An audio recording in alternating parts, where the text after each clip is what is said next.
Hi வணக்கம் மக்களே, வாங்க சாப்பிடலாம். சண்டே சமையல் என்னன்னு பார்க்கலாம்.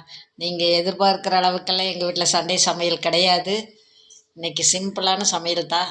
என்னன்னு சொல்லி காட்டுட்டா உங்களுக்கு. பார்த்தீங்கன்னா ஒயிட் ரைஸ், வெள்ளை சாதம். அதுக்கு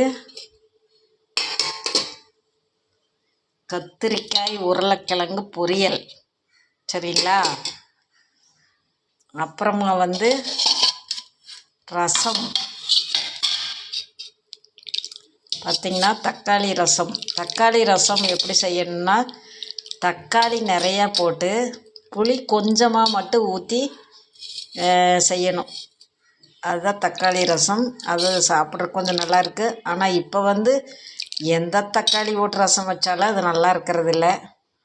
அது வேறு விஷயம். ஓகேங்களா? அடுத்து கொஞ்சம் தயிர் இருக்குது. பார்த்திங்கன்னா தயிர் பாருங்கள் எவ்வளோ தண்ணியாக இருக்குதுன்னு. ஏன்னா எங்கள் வீட்டுக்கிட்ட பால் கொண்டாந்து ஊற்றுறாங்க, நிறைய தண்ணி கலந்து கொண்டாந்து ஊற்றிடுறாங்க.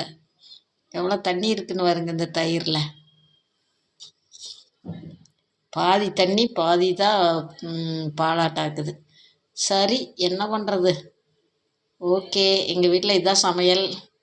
நீங்களும் எல்லோரும் போய் சாப்பிடுங்க, சரிங்களா? நீங்களாம் இன்றைக்கி நான்வெஜ் அது இதுன்னு செய்வீங்க.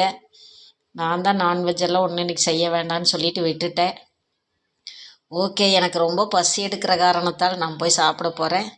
நீங்களும் வாங்க, எல்லாருமா சாப்பிட்லாம். ஓகேங்களா? ஓகே, பாய்.